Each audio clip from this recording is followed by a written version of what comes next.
అప్పుడెప్పుడో జడ్పీటీసీగా గెలిచాడు. అంతకు మించి ప్రత్యక్ష ఎన్నికల్లో దువ్వాడ శ్రీనివాస్ సాధించింది ఏమీ లేదు. అయితే వైసీపీలో ఎదగాలంటే ఏ క్వాలిఫికేషన్ కావాలో అది మాత్రం పుష్కలంగా ఉందతనికి. అదే నోటి దూకుడు. ముఖ్యంగా చంద్రబాబు పవన్లను వ్యక్తిగతంగా దూషిస్తూ సొంత పార్టీలో హైలైట్ అయ్యాడు. పవన్ వైవాహిక జీవితం గురించి పదే పదే విమర్శలు గుప్పించి జగన్ దగ్గర మంచి మార్కులు కొట్టేశాడు. దాంతో జగన్ ఏరి కోరి అతన్ని ఎమ్మెల్సీని చేశాడు.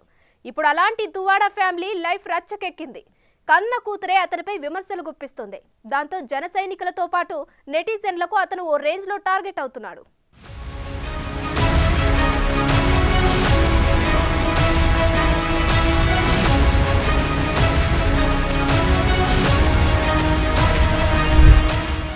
శ్రీకాకుళం జిల్లా వైసీపీ ఎమ్మెల్సీ దువ్వాడ శ్రీనివాస్ కుటుంబ వివాదం రచ్చకెక్కింది.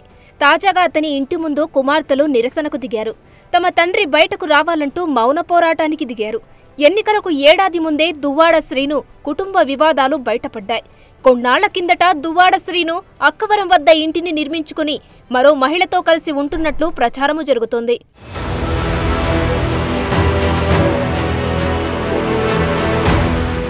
వైసీపీ ప్రభుత్వ హయాంలో టీడీపీ జనసేన నాయకులపై మితిమీరిన నోటి దురుసుతో విమర్శలు చేసిన దువ్వాడ శ్రీనుకు 2021లో జగన్ ఎమ్మెల్సీ పదవి కట్టబెట్టారు.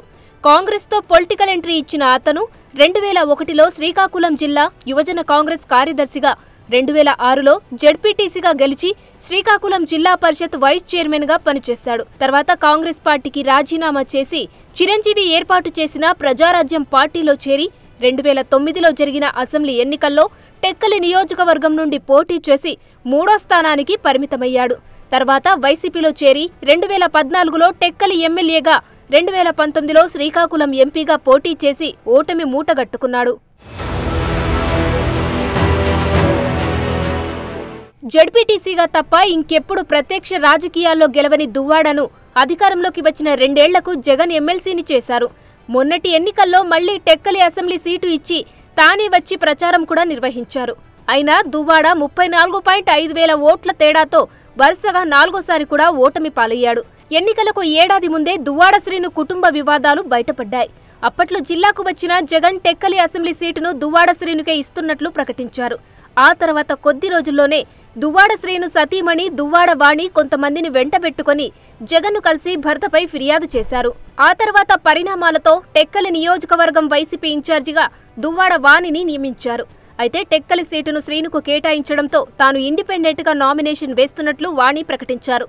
దీంతో కంగుతిన్న వైసీపీ నాయకులు వైవి సుబ్బారెడ్డితో పాటు మరికొంతమంది నచ్చజెప్పి కుటుంబ వ్యవహారాలను కొంతమేర సెటిల్ చేశారంట. అయితే మరో ఇల్లు నిర్మించుకున్న దువ్వాడ అక్కడ సెకండ్ ఫ్యామిలీ పెట్టారంట.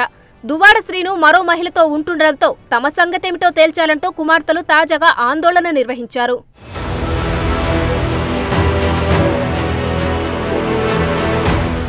దువ్వాడ శ్రీను ఇంటి ముందే కుమార్తెలు కారులో కూర్చొని తండ్రిని కలవడానికి చాలాసేపు వెయిట్ చేశారు. బయట నుంచి పిలిచినప్పటికీ సిబ్బంది గేటు తీయలేదు. దాంతో అతని కుమార్తె హైందవి మీడియా ముందుకొచ్చి ఆవేదన వ్యక్తం చేశారు. అర్ధరాత్రి వరకు నిరీక్షించినా తమ తండ్రి పట్టించుకోకపోవడం బాధ కలిగించిందని కన్నీరు పెట్టారు.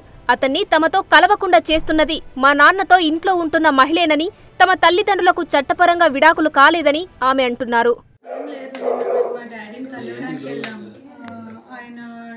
అవన్నీ లాక్ చేసుకొని లోపల ఉన్నారు. ఆ లేడీ కూడా అక్కడే ఉంది.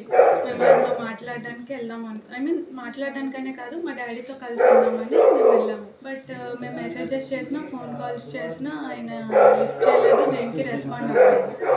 సో ఏంటి అంటే వాళ్ళు ఎప్పుడో ఒకప్పటికైనా డోర్ తీస్తారు కదా అని మేము బయట వెయిట్ చేస్తాం.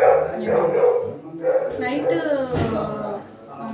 యాక్చువల్లీ నేను ఆఫ్టర్నూన్ 3 నుంచి నైట్ 1:30, 2 వరకు ఉన్నాను. బట్ వాళ్ళు ఎవరు రెస్పాండ్ అవుతారేమో అని మేము వెయిట్ చేసాం. అట్లీస్ట్ మా డాడీ అయినా నా పిల్లలు బయట ఉన్నారు కదా, లోపల పిలుస్తారనేమో అయినా వెయిట్ చేసాం. బట్ ఏం రెస్పాన్స్ ఆమెతో ఉండడమే రెస్పాండ్ అవుతుంది. చాలా మంత్స్ అవుతుంది. లాస్ట్ ఇయర్ నుంచి దూరంగానే ఉంటుంది.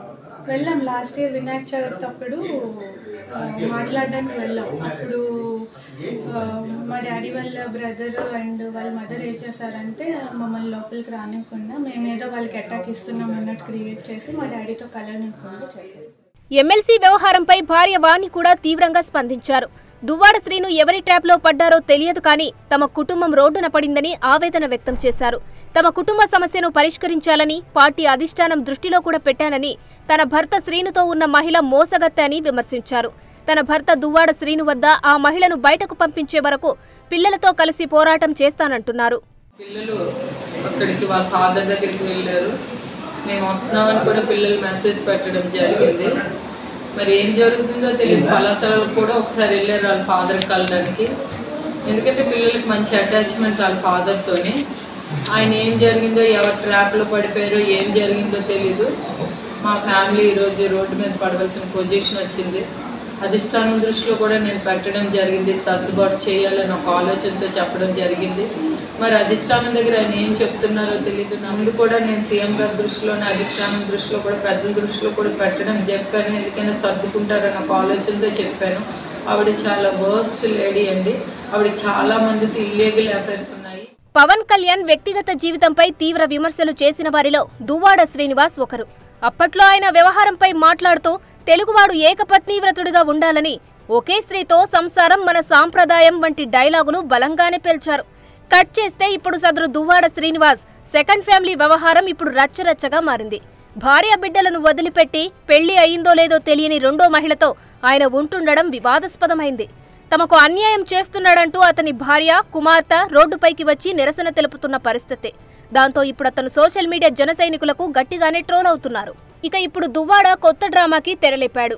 అప్పట్లో కూటమి నేతలపై చేసిన అనుచిత వ్యాఖ్యలకు సంబంధించి భయపడుతున్నాడో లేకపోతే ఫ్యామిలీ రచ్చతో కంగారు పడుతున్నాడో కానీ తన దగ్గర తుపాకీ ఉందని, దానికి లైసెన్స్ ఇవ్వాలని కోరుతూ దరఖాస్తు చేసుకున్నారు.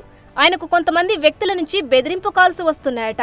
అలాగే కొంతమంది ఆయన ఇంటి వద్ద అనుమానంగా రెక్కీ నిర్వహిస్తున్నారట. ఇదే విషయమై జులైలో కూడా టెక్కలి పోలీసులకు ఎమ్మెల్సీ దువ్వాడ శ్రీనివాస్ ఫిర్యాదు చేశాడు. నిందితులెవరో తెలియదంటూనే వారి నుంచి తనకు ప్రాణహాని ఉందని, తనకు 4+4 గన్మెన్ను కేటాయించాలని ప్రభుత్వానికి కూడా లెటర్ రాశాడు. మొత్తానికి అలా సాగిపోతుంది YCP MLC Duvvada life style.